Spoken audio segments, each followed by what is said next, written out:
उसी वचन को पढ़ने मनन करने के लिए हम समय लेंगे। मेरा परिचय भाई ने नाम दिया, डैनियल है मेरा नाम, साउथ इंडिया से हूँ, केरला से। 1996 से दिल्ली में हूँ, करीब कितना 28 साल हो गया, 28-29 साल हो गया है। Praise the Lord, hallelujah. घर बैठे बैठे कुछ लोगों से ज्यादा दिल्लीइट में हूं। आमीन, प्रेज द लॉर्ड, हालेलुया। प्रभु को धन्यवाद करता हूं। इस लेंट के समय में यीशु मसीह के 40 दिन के उपवास को याद करते हुए जरूर हम भी या बहुत लोग उपवास में बैठते हैं, लेकिन उसी के साथ साथ चर्चेस में यीशु मसीह के जीवनी के अंदर से अलग अलग घटनाओं को, उनके प्रचार को पढ़ते हैं, मनन करते हैं। और स्पेशली परमेश्वर की उपस्थिति में मन फिराव का, प्रभु की उपस्थिति में अपने आप को समर्पण करने का भी एक समय है। हालेलुया। इस समय का, इस सीजन का कारण यीशु मसीह है। हालेलुया। मैं थोड़ा सा ना साउथ इंडियन प्रीचर हूँ, थोड़ा रेस्पॉन्स मिल जाए तो और भी अच्छा लगता है। हालेलुया। अगर आपसे एक हालेलुया सुनने के लिए मिल जाए तो थोड़ा सा और उत्साहित होकर जो प्रभु की आत्मा जो कहना चाहते हैं वो शायद सुनने के लिए मेरा कान थोड़ा सा और क्लियरली सुनाई पड़ता है। Hallelujah, praise the Lord. तो आज आप मेरे साथ कोऑपरेट करिएगा। Praise the Lord, hallelujah. Lent का समय हमें तैयार होने का समय तो है, लेकिन दुख मनाने का समय नहीं है। गुड फ्राइडे है। हालेलुया, आमीन, हालेलुया। क्योंकि जो दुख सहना था वो यीशु मसीह ने 2000 साल पहले हमारे लिए कलवरी क्रूस पर सह लिया है। आमीन। आज हमें प्रभु ने पुत्र पुत्रियां बनाया है। हालेलुया। अब आज आपके साथ शेयर करने के लिए कुछ गहरा बातें भी हैं, लेकिन कुछ सामर्थी बातें जो प्रैक्टिकली आपके लाइफ के अंदर इन दिनों में मदद करने वाले कुछ बातें हैं। तो ध्यान से, गौर से, गहराई से इधर बैठिएगा, इधर उधर मत देखिएगा। प्रभु के दास भाई ने मेरे पास आके कहा आप कितना समय लेना चाहते हैं। मैंने पूछा कितना समय लेना चाहिए, तो भाई ने कहा, पहले कहा 1 घंटे, फिर कहा 45 मिनट्स, फिर पूछा 1.5 आवर्स। जैसे कि मानो जितना भी समय ले आप बैठने के लिए तैयार है। मेरे ख्याल से ऐसा ही है। आमीन। वो हंसने के अंदर एक मतलब है, आप जानते हैं। हालेलुया, प्रेज लॉर्ड, आमीन। तो प्रेरितों के किताब 2 अध्याय में हम लोग हैं। 22वीं आयत से लेकर 36वीं आयत तक, 22 से लेकर 36 आयत तक है। ये ऐसे संदर्भ में लिखा गया है, बोला गया है, जब पेंतकुस्त के दिन में पवित्र आत्मा प्रभु यीशु मसीह के वायदे के अनुसार प्रेरितों के ऊपर, इंक्लूडिंग प्रेरितों के ऊपर 120 लोगों के ऊपर उस दिन पवित्र आत्मा उतरा। आमीन। जब पवित्र आत्मा उतरा, बड़े भीड़ वहां पे इकट्ठे हो गए। बाद में हमें पता चलता है 3000 लोग उस दिन कलीसिया के साथ जुड़ गए। उनको एड्रेस करते हुए प्रेरित पतरस आपको 17वीं आयत से एक प्रचार करना शुरू कर रहे हैं। प्रचार करते हुए वो जब शुरू करते हैं, वो इंटरप्रेट करने का कोशिश करते हैं क्या हुआ है, क्या हुआ था वहां पर। लोग अन्य भाषा बोलने लगा, लोग भविष्यवाणी करने लगा। वहां पे पता नहीं आसमान से बड़ी आवाज वहां पे गूंजने लगे। तो पतरस कलीसिया का अगुवा होकर वहां पे उठकर कहने लगे, ये पवित्र आत्मा के वायदे को प्रभु यीशु मसीह ने कलीसिया के लिए भेजा। वो बातें आपको 17वीं आयत से 21वीं आयत तक आपको दिखाई देता है। लेकिन पवित्र आत्मा के बारे में है करके कहते हुए प्रेरित पतरस उससे आगे जाकर एक नींव को कलीसिया के लिए डालने का शुरुआत करते हैं। पवित्र आत्मा और पवित्र आत्मा का कार्य आज के समय में कलीसिया के अंदर परमेश्वर करते हैं, लेकिन उसका नींव यीशु मसीह है। आमीन। यीशु मसीह का मृत्यु है। अगर यीशु मसीह नहीं है, उसका मृत्यु नहीं है, उसके कलवरी क्रूस का मृत्यु और उसका पुनरुत्थान का प्रचार नहीं है, पवित्र आत्मा बारे में अगर आप अपेक्षा भी करें, उसके बारे में आप बहुत कुछ सोचें, उछल कूद करें, वो प्रभु के दृष्टि में सही नहीं है। क्या मेरे साथ हो? आमीन। वचन में लिखा है पवित्र आत्मा यीशु मसीह को महिमा देंगे, जो यीशु का है वो आप तक पहुंचाएंगे। आमीन, हालेलुया। पवित्र आत्मा प्रभु यीशु मसीह को ऊंचा उठाएंगे, उनको लोगों के हृदय के अंदर उनका प्रकाशन देंगे। ट्रायून गॉड का, पिता पुत्र पवित्र आत्मा का वो जो प्रकाशन है वो कलीसिया के अंदर आज पवित्र आत्मा लेके आते हैं। आमीन। इसलिए 17वीं आयत से 21वीं आयत वो प्रचार का हिस्सा होते हुए भी मैं उसको टच नहीं कर रहा, लेकिन उसके बाद यीशु मसीह के बारे में पतरस जो कहते हैं उस पे आज हमारा ध्यान लगाएंगे। पढ़ दीजिएगा फिर से कोई 22वीं आयत।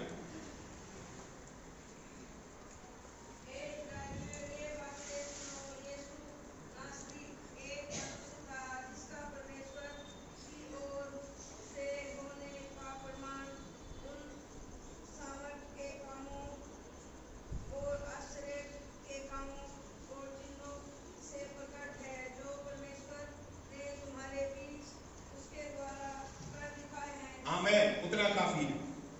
22वीं आयत में जब प्रेरित पतरस यीशु मसीह के बारे में कहना शुरू करते हैं, यीशु को इंट्रोड्यूस किया है, Jesus of Nazareth was a man accredited by God। यीशु मसीह का परिचय उनके डिविनिटी के लिए, उनके ईश्वरीयता के लिए नहीं करते, बल्कि यीशु मसीह के ह्यूमैनिटी को प्रेरित पतरस प्रेजेंट करते हैं। कहते हैं यीशु मसीह परमेश्वर के द्वारा एक एक्रेडिटेड, भेजा गया, परमेश्वर के द्वारा भेजा गया एक अप्रूव्ड एक मनुष्य के रूप में यीशु मसीह का प्रस्तुतिकरण शुरू करते हैं। आमीन। लेकिन 36वीं आयत में जब आप पढ़ेंगे, पढ़ दीजिएगा कोई 36। अतः अब इस्राएल का सारा घराना निश्चित रूप से जान ले कि परमेश्वर ने भी यीशु को, जिसे तुमने क्रूस पर चढ़ाया, प्रभु भी ठहराया और मसीह भी। आमीन। यीशु मसीह के ह्यूमैनिटी में शुरू होकर यीशु मसीह के डिविनिटी में पहुंचा देते हैं। यीशु मसीह के मानविकता में शुरू करके यीशु मसीह के ईश्वरीयता में पतरस उनके ध्यान को आकर्षित करते हैं। आमीन। यीशु मसीह फुली ह्यूमन और fully God. Hallelujah. Yeshu Masih at the same time मनुष्य और परमेश्वर एट द सेम टाइम चलते फिरते। आमीन। क्या मेरे साथ हो? आमीन। सिर्फ कलीसिया मेरे साथ है या नहीं? आमीन। जब अच्छा एक पॉइंट आपको समझ में आता है, हालेलुया बोलना। आमीन। मैं अपने कलीसिया को बोलता हूं, जब हालेलुया बोलते हैं आप थोड़ा जग भी जाते हैं, आपके माइंड को भी पता चलता है ये पॉइंट टू बी नोटेड है, वो रजिस्टर हो जाएगा। आमीन। हालेलुया। देखिएगा, यीशु मसीह एक मनुष्य थे, इस बात का कोई डिस्प्यूट उनके बीच में नहीं था। किनके बीच में? जो 3000 लोग या उससे ज्यादा लोग आवाज सुन के आए थे, उनको कोई डाउट नहीं था कि ये यीशु मसीह एक मनुष्य थे या एक मनुष्य हैं, क्योंकि उनको मालूम है यीशु चलते फिरते थे, लेकिन उनको लग रहा था ये यीशु धोखा करने वाले हैं, झूठ बोल रहे थे। यीशु मसीह अपने आप को बड़ा चढ़ा कर दिखा रहे थे, उनको डाउट नहीं था यीशु मसीह के मानविकता के ऊपर। लेकिन प्रेरित पतरस वहां पे बोलना शुरू करते हैं, ये यीशु मसीह परमेश्वर के द्वारा एक्रेडिटेड। हिंदी में क्या शब्द इस्तेमाल किया है? कोई बोल सकते हैं? इधर बैठे हुए कोई बोलेंगे तो मुझे भी सुनाई देगा। 22वीं आयत में क्या लिखा है? इसमें लिखा है कि इसको प्रकट किया है, प्रकट किया, चिन्हों से प्रकट किया। नहीं, आप वो आयत आप 22 से पढ़ना शुरू करें। पढ़ दीजिए वो आयत पूरा, 22वीं आयत आप पढ़ दीजिए, सुनने दीजिए।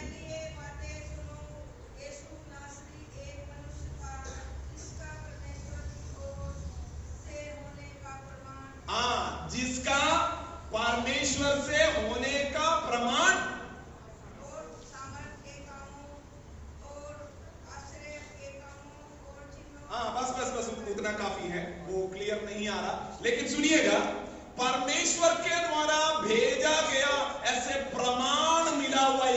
प्रतीक था यीशु मसीह। आमीन। फिर कह रहे हैं उसके बाद वो कैसे प्रमाण मिला?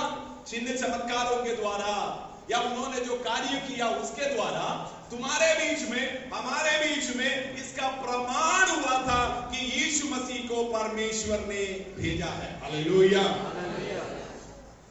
यीशु मसीह के मानविकता, यीशु मसीह के ह्यूमैनिटी सच्चाई था, इसलिए जाके यीशु मसीह के कैलवरी क्रूस इंपॉर्टेंट है। यीशु मसीह अपने आप को दिखावा नहीं कर रहे थे, यीशु मसीह असलियत में कष्ट सहा उस कैलवरी क्रूस पर। क्या मेरे साथ हो? यीशु मसीह नाम के लिए कैलवरी क्रूस पे मरते हुए दिखा नहीं रहे थे। जैसे कुछ लोग कहते हैं त्रिएक परमेश्वर नहीं है, एक ही थे, आके कभी कोई रोल लिया, कभी कोई रोल लिया, लेकिन प्रभु का वचन कहते हैं परमेश्वर त्रिएक परमेश्वर है, तीन व्यक्तित्व है, एक परमेश्वर। आमीन। आमीन बोलते कोई? आमीन। हालेलुया। यानी यीशु जब कलवरी क्रूस पर मृत्यु सहा, उनके ऊपर कोड़े पड़ा, उनके ऊपर लोगों ने सताव किया, उनका जब निंदा जब उनके ऊपर किया, आप जो सोच सकते हैं उससे ज्यादा गहराई में यीशु मसीह उसमें से होकर गुजरा। जब क्रूस को उनके कंधों पर देके उनको वो किलोमीटर दूर जब चला रहे थे, यीशु मसीह उस कष्ट को अपने शरीर में सह रहे थे। उस भारी उस लकड़ी उनके ऊपर जब लेके जब जा रहे थे, एक तो उसका वजन उनके ऊपर पड़ रहा था, लेकिन वो क्रूस को जो कुछ घंटों में, कुछ मिनट में जो सहने वाले हैं, उसका बोझ उनके हृदय में, उनके मन में तब उससे चल रहा था। हमें थोड़ा थोड़ा करके डेथ बाय 1000 कट काफी बार बोलते हैं, धीरे धीरे शारीरिक रूप में, मानसिक रूप में मार मार के धीरे धीरे मारने वाली एक प्रक्रिया यीशु मसीह उसके द्वारा होके गया, ताकि मेरे और आपके गुनाहों का सजा बेखुद अपने ऊपर ले। आमीन। हालेलुया। मैंने झूठ बोला, मैंने सोचा इतना कोई बड़ी गुनाह नहीं है, लेकिन प्रभु के किताब में परमेश्वर के वचन के अनुसार एक भी पाप अगर एक मनुष्य करे, उसका दंड मृत्यु है। आमीन। अगर ऐसा था तो मुझे हजारों बार, दसों हजारों बार मुझे मृत्यु दंड मेरे ऊपर आना था, लेकिन मेरे यीशु मसीह उस मानविकता में, उस ह्यूमैनिटी को पूर्ण रूप से अपने ऊपर लेके उस कष्ट को उसने 1000 बार, 10,000 बार उन्होंने सह लिया, ताकि आपके लिए पाप छुपा। हालेलुया। हालेलुया। जब अपने ह्यूमैनिटी में पूर्ण रूप से उन्होंने कष्ट सहा, 36 आयत में लिखा है परमेश्वर ने उनको प्रभु, both Lord and Christ, प्रभु और मसीह जो थे पहले भी, लेकिन लोगों के सामने उसका घोषणा। क्या मेरे साथ हो? आमीन। अब आते हैं 23 आयत, पढ़ दीजिए, वर्ष 23 से कोई पढ़ दीजिए। माइक से अगर पढ़ेंगे तो बाकी लोगों को भी पढ़ना सुनना आसान हो जाएगा। उसी यीशु को जो परमेश्वर की ठहराई हुई योजना और पूर्ण ज्ञान के अनुसार पकड़वाया गया, तुमने अधर्मियों के हाथ से क्रूस पर चढ़वाकर मार डाला। प्रभु का वचन कह रहे हैं, ये मनुष्य, 23वीं आयत शुरू हो रहा है, दिस मैन, यीशु को वहां पे प्रेजेंट किया जा रहा है, वो मनुष्य को तुम्हारे हाथों में परमेश्वर के योजना के अनुसार तुम्हारे हाथों में दिया गया, दुष्ट लोगों के हाथों में दिया गया, और वे उनको क्रूस पर कील ठोककर उनको लटका दिया, उनको मारने दिया।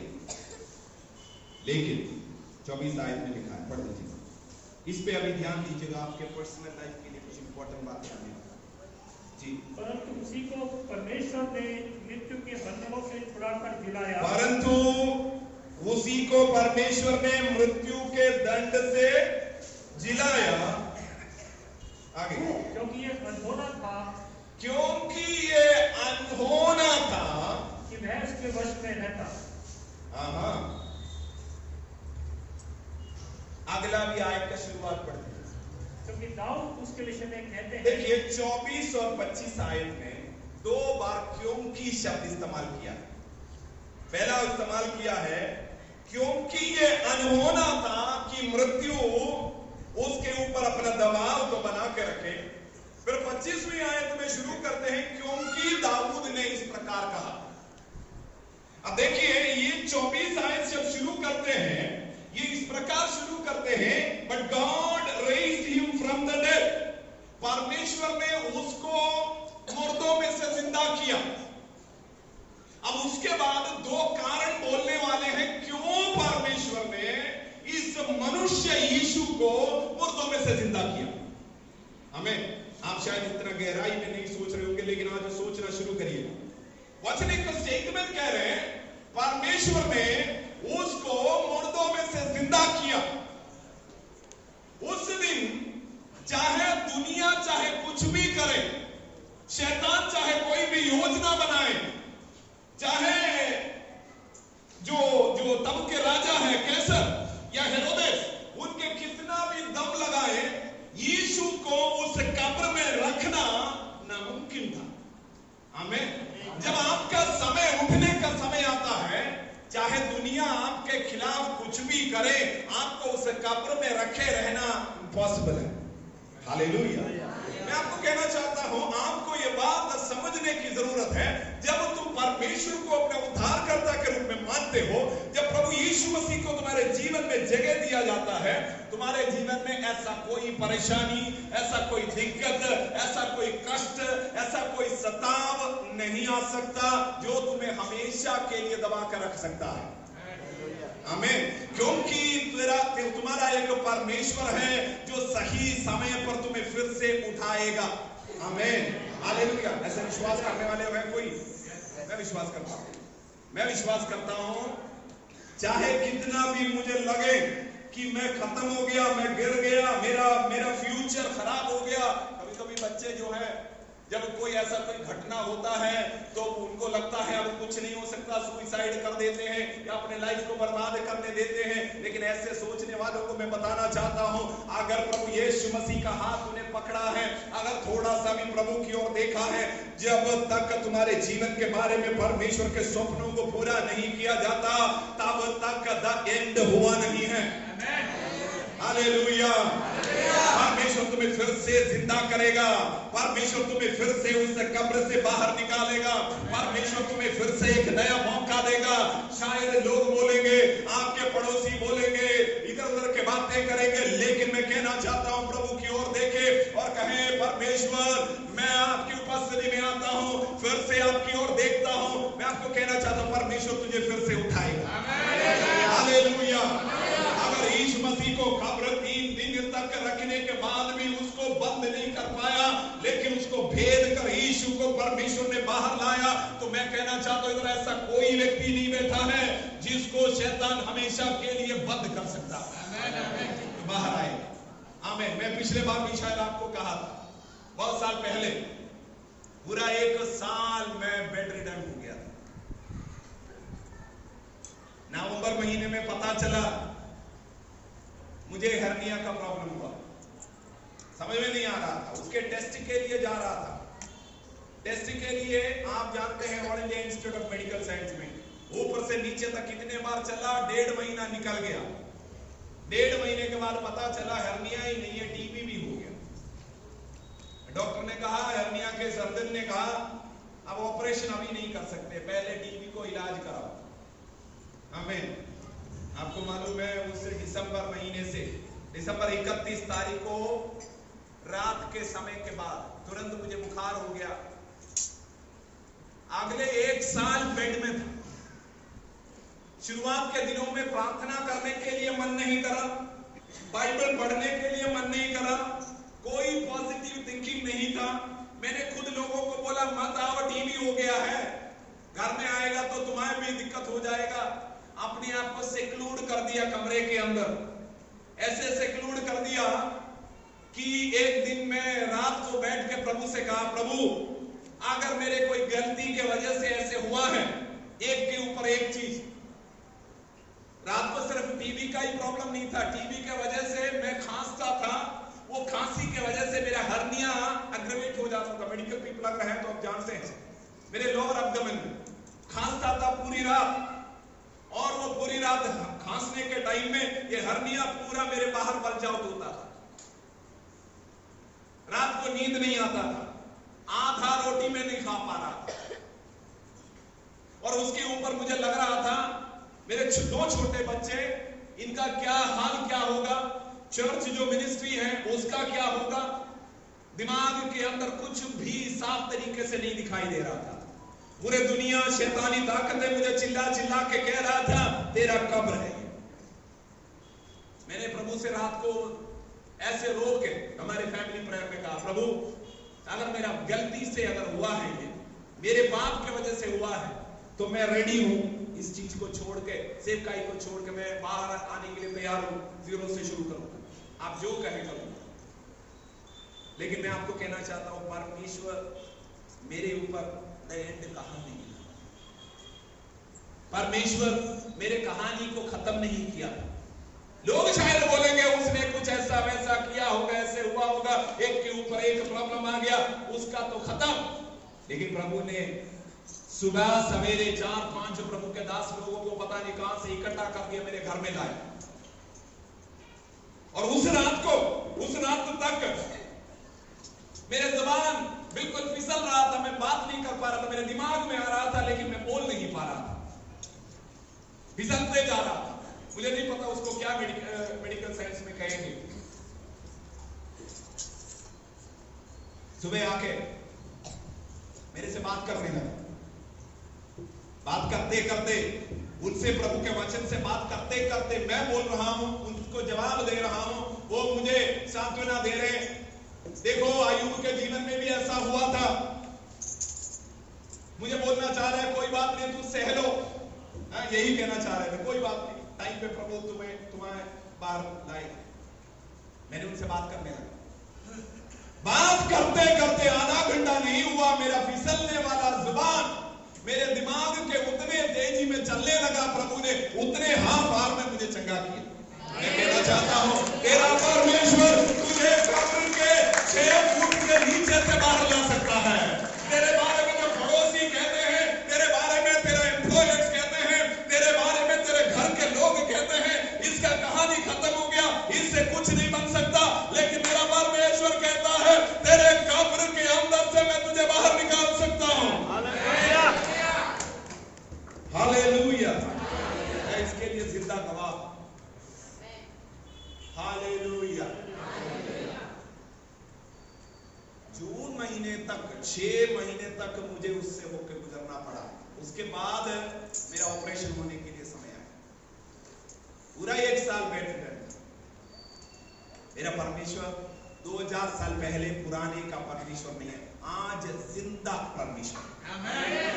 मैं जानता हूं इधर आए हुए हैं, मैं जानता हूं जहां पर आप बैठे हुए हैं वहां पर उनकी उपस्थिति है। मैं जानता हूं आपके हृदय के अंदर जो ख्याल चल रहा है, जो दिक्कतें, दुख, परेशानी, चिंताएं जो चल रही है, उसको सुनते हुए आज प्रभु यीशु मसीह आपके पास है। प्रभु के वचन में लिखा है परमेश्वर ने उसको मृत्यु में से जिलाया। लेकिन फिर 2 कारण बोल रहे जो मैं आपके लिए कहना चाहता हूं, सुनिएगा कान खोल के, बहुत लोगों के लिए बहुत इंपॉर्टेंट है, क्योंकि ये आपके भी पुनरुत्थान का, जी उठने का, नए अवसर का एक कुंजी बनने वाला है। 24 आयत पर से पढ़े, थोड़ा और जोर से पढ़ दीजिएगा ताकि मेरे पास भी हिंदी बाइबल नहीं है, ताकि मैं भी सुन पाऊं।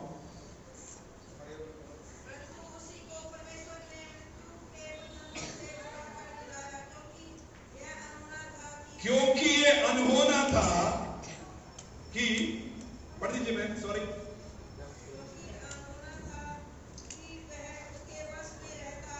सुनिए,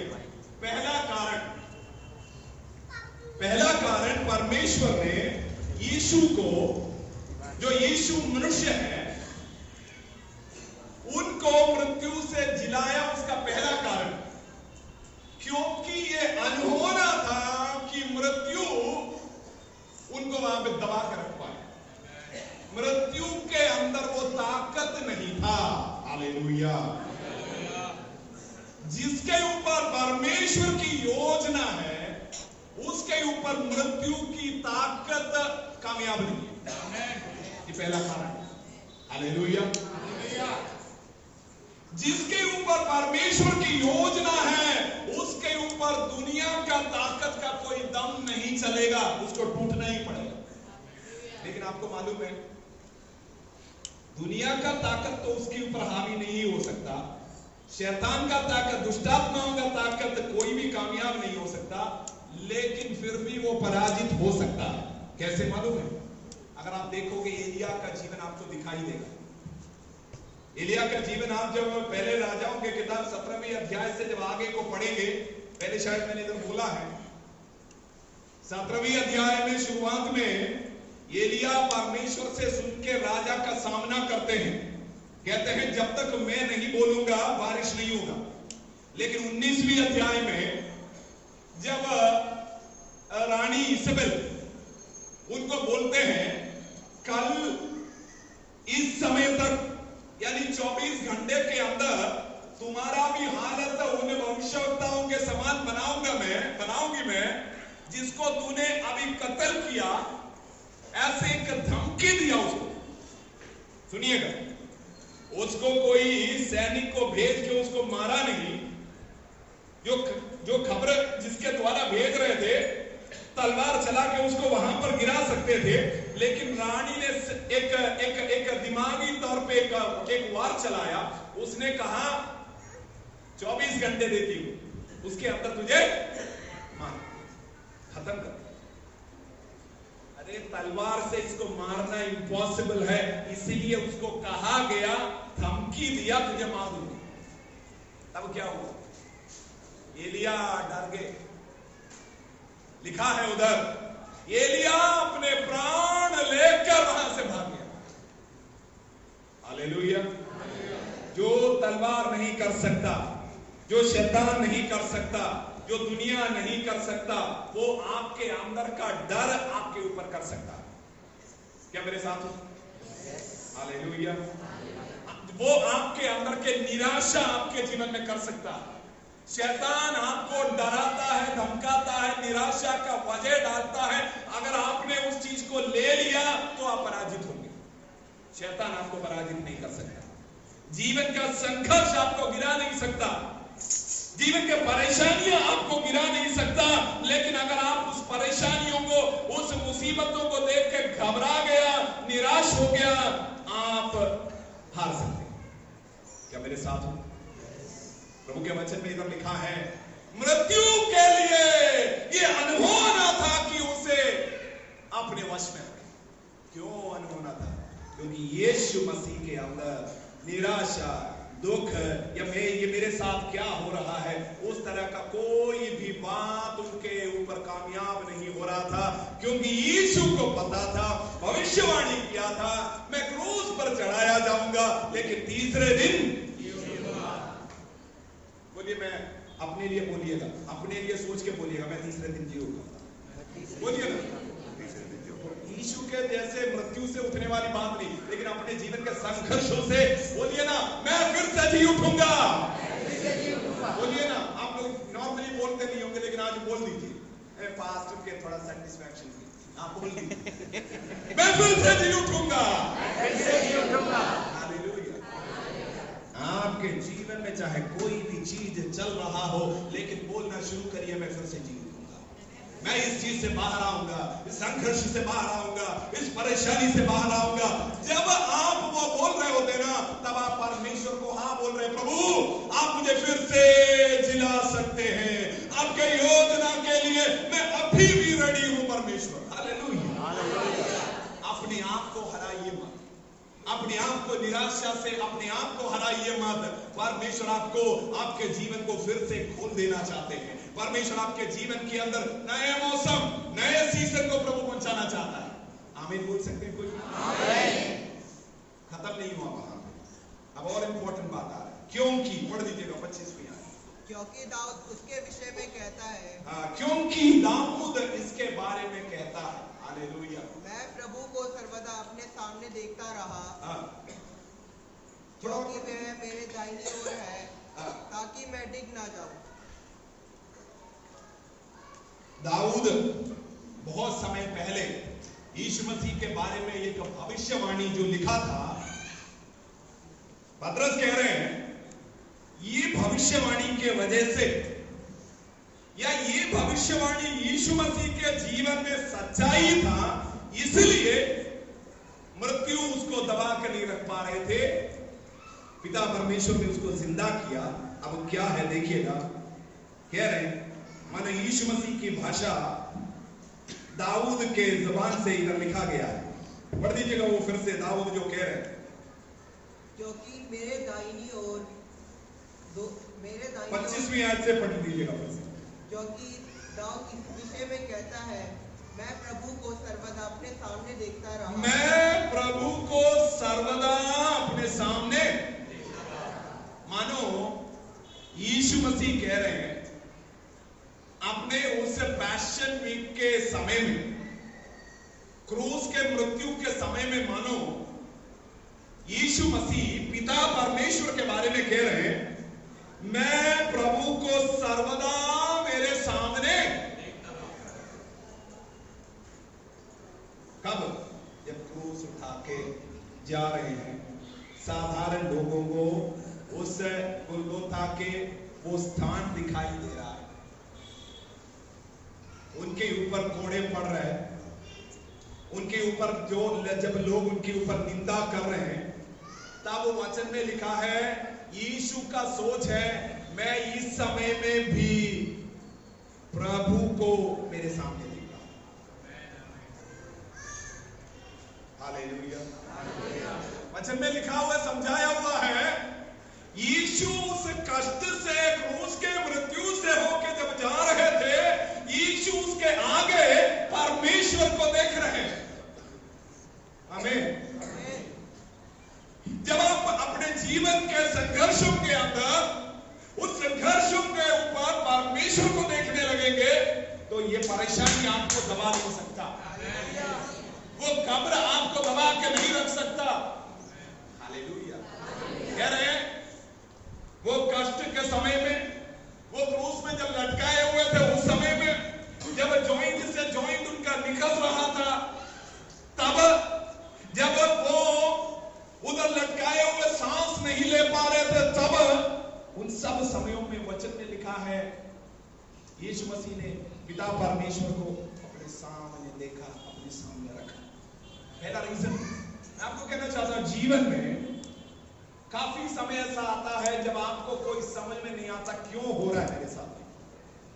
बीमारी हो सकता है, कलेश हो सकता है, पैसे का कमी हो सकता है, नौकरी नहीं है, आपको फायर किया गया है, पढ़ाई लिखाई कैसे जाएंगे आपको समझ में नहीं आ रहा, बहुत सारी बातें। लेकिन उन सारे समयों में परमेश्वर को आप अपने सामने रखें, प्रभु निश्चय तुम्हारे लिए मार्ग खोलेगा। जब कुछ समझ में नहीं आ रहा, तब भी बोलिएगा मेरा परमेश्वर मेरे लिए कार्य करेगा। आमीन। उसके अगले हिस्से में लिखा है, पढ़ दीजिएगा, क्योंकि वह मेरी दाहिनी ओर है, ताकि मैं डिग ना जाऊं। हमें देखिएगा, जब दाहिने ओर है करके जो शब्द इस्तेमाल करते हैं, वो दिखाता है मेरा भरोसा किसके ऊपर है, मेरा बल किसके ऊपर है। मैं परमेश्वर को अपने दाहिने ओर देखता हूं, इसलिए मैं हिलूंगा नहीं। आमीन। ये कब बोला जा रहा है? जब वो खुद खड़े नहीं हो पा रहे, तब बोल रहे हैं मैं परमेश्वर को मेरे दाहिने ओर देख रहा हूं और मैं डिगूंगा नहीं और मैं हिलूंगा नहीं। कमजोरी के आखिरी क्षण में पहुंच गया, तब भी कह रहे अभी भी परमेश्वर मेरा बल है। आमीन। Hallelujah, hallelujah. आपको अपने जीवन के कोई भी परिस्थिति हो जिसके ऊपर आपको कंट्रोल भी नहीं है, तब भी आपको सोचना है, विश्वास करना है, कहना है मैं परमेश्वर को इस समय में भी मेरे दाएं ओर देखता हूं।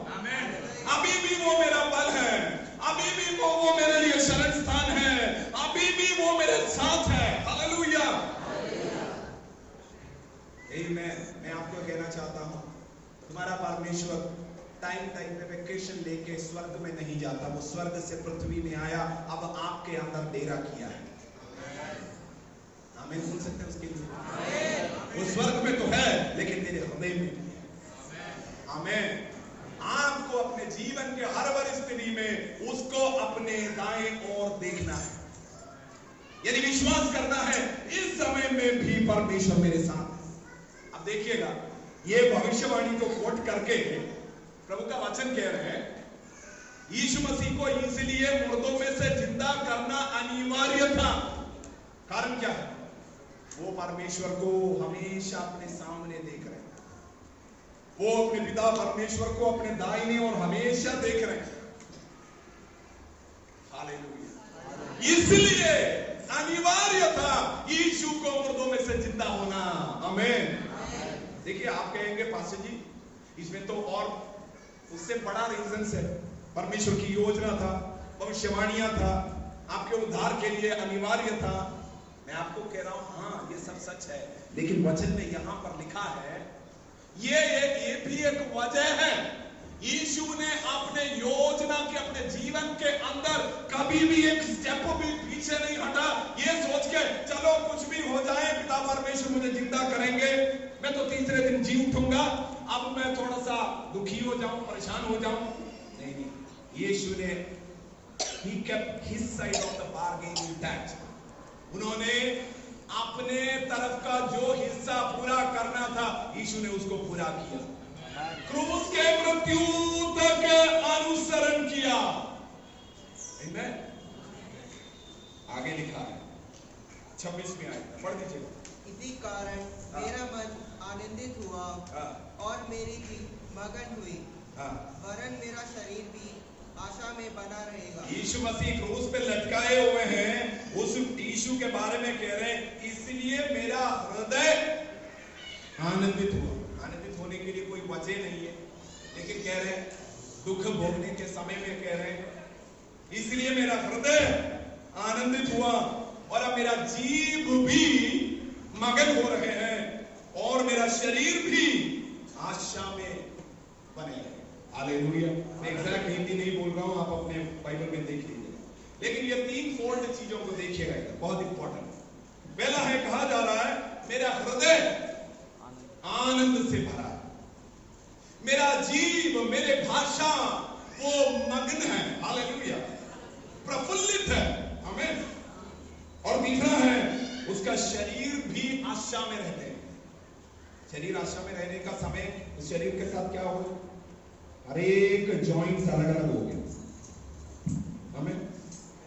उसका लंग्स, उसके अंदर कार्बन डाइऑक्साइड या कार्बन मोनोऑक्साइड, मुझे एग्जैक्टली पता नहीं, इतना भर गया, जहरीला हो गया, ऑक्सीजन है नहीं, खत्म हो रहा है। ऐसे व्यक्ति के शरीर, क्या लिखा है उधर? मेरा शरीर भी, क्या लिखा था? थोड़ा सा और मेरे साथ रहिएगा, मेरा शरीर भी आशा में बना रहेगा। इंच बाय इंच जिसका मृत्यु हो रहा है, उसका भी शरीर के बारे में वे घोषणा कर रहे हैं, मेरा शरीर भी अभी भी आशा से भरे हुए हैं। ऐसा कोई है? इंच बाय इंच शरीर में नुकसान होते जा रहा है, क्या अभी भी उस शरीर के अंदर एक आशा है? अभी भी मैं परमेश्वर की ओर से चंगाई को देखूंगा, अभी भी मेरे लिए मेरा जवानी जो खत्म हो गया था बीमारी में, परेशानियों में, अभी भी मैं लौट के आ सकता हूं। ऐसे उम्मीद रखने वाले कोई है तो आपके जीवन में परमेश्वर एक नया शुरुआत कर सकता है। आपके हृदय में एक आनंद का एक, आप बाहर की बातों को मत देखिए, कितना उम्मीद है। मौसम को देखोगे तुम कभी भी बीज नहीं बो पाओगे। आमीन। अगर जीवन के संघर्षों को देखोगे, अच्छे दिनों का कोई आशा नहीं होगा। पिछले हिस्ट्री को, पिछले 40-50 साल की आपके जिंदगी को देखोगे, आप तो बस जो भी जाएंगे नीचे को ही जाएंगे। लेकिन मैं आपको कहना चाहता हूं, आपके हृदय के अंदर एक आनंद आज प्रभु की आत्मा आज देने पाए। कारण क्या है? जो दिखाई देता है, जो शरीर में फील हो रहा है, उससे बढ़कर मेरा परमेश्वर कर सकता है। आमीन। मैंने आपको चुका था मेरे बीमारी का समय। उस दिन वो प्रभु के दास लोग आके मेरे साथ प्रार्थना किया और प्रभु ने उन लोगों के प्रार्थना के समय में मेरे से फिर से बात किया, कहा जितने सारे बातें मैंने तुम्हारे जवानी के समय में करवाने के लिए कहा था वो सब बातें अभी भी चालू है, अभी भी है। ये बस एक ब्रैकेट पीरियड है, मैं तुझे इसके अंदर से बाहर लेके आऊंगा।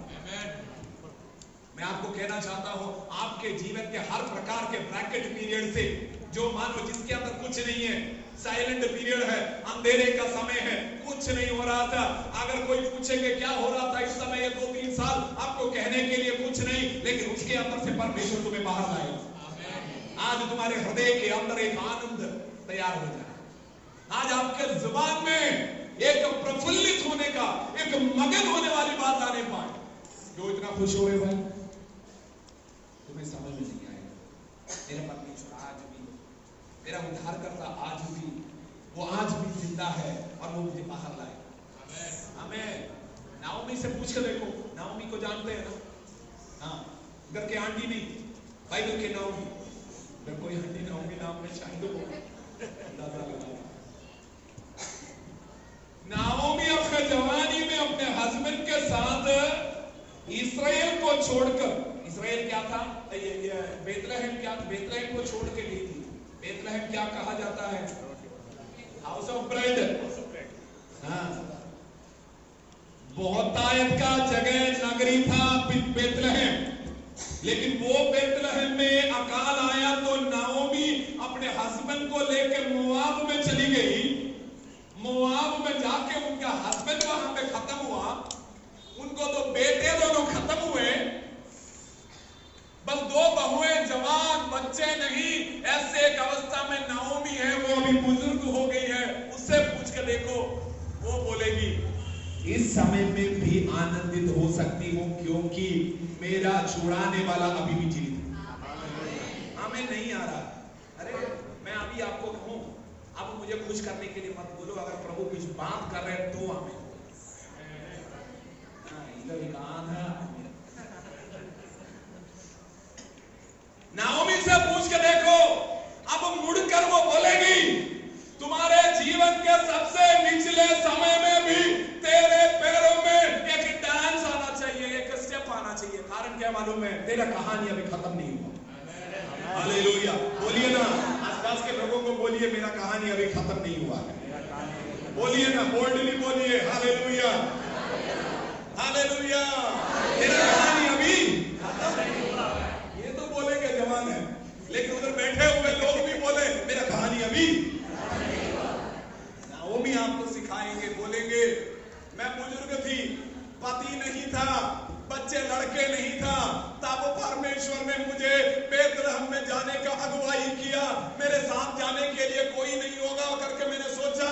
दोनों बहुओं को मैंने बोला बच्चे रुक जा, कोई आशा नहीं है। वो रुकी नहीं, एक मेरे साथ आ गई। साथ देने के लिए कोई नहीं है करके सोच रहे होंगे, साथ देने के लिए भी प्रभु तुम्हारे लिए लोगों को खड़ा करेंगे। और जब हम वापस लौट आए, जिस जगह को हम छोड़ के गए थे, जहां पे अकाल था, अब अकाल नहीं है, वहां पे बहुत आए तो वापस आ चुका है। हमारे पास घर परिवार कुछ नहीं था, हमारे पास खेत नहीं था, हमारे पास कुछ नहीं था, लेकिन परमेश्वर ने पता नहीं अचानक से क्या कर दिया, हमारे पास सब कुछ आने लगे। हमारा बेटी जो मेरा साथ देने के लिए जिंदगी भर विधवा रहने के लिए जो आई थी, उसके लिए अपना परिवार बन गया। हमें छुड़ाने वाला एक बोअज को परमेश्वर ने हमारे लिए तैयार किए थे।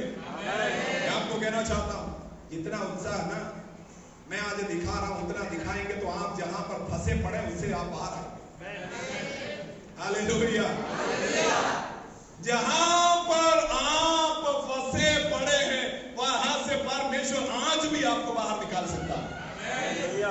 जिसको शैतान ने बार बार बांध के तुम्हें एक जगह में पहुंचा कर उसके चाबी भी उसने फेंक दिया और तुझे वहां पे गिरा दिया, वहां से तेरा परमेश्वर तुझे बाहर निकाल सकता है। अरे मैं उस परमेश्वर की बात कर रहा हूं जिसका कहानी 2000 साल पहले खत्म नहीं हुआ, बल्कि आज वो जिंदा है। आमीन। वो आज जिंदा परमेश्वर है। बोलिए मेरा परमेश्वर मुझे बाहर लाएगा। देखिए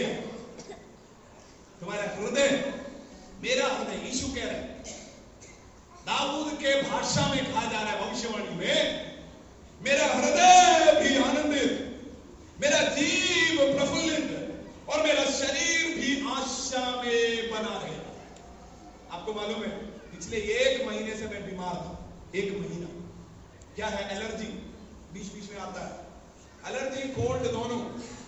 सुबह बेड से उठा, जैसे पैर नीचे रखा छींकना शुरू हो जाता है,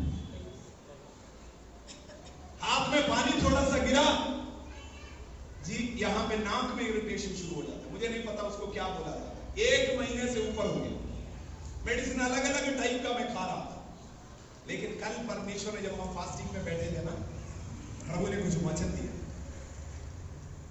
प्रभु ने कहा बाहर लेके आ, सब फिनिश करके घर में गया, एलर्जी कहां गायब हो गया पता नहीं।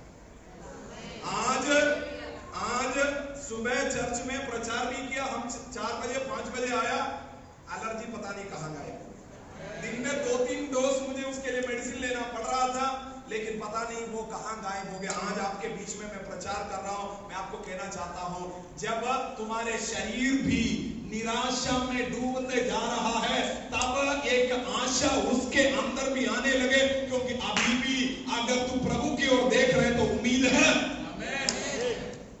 आमीन।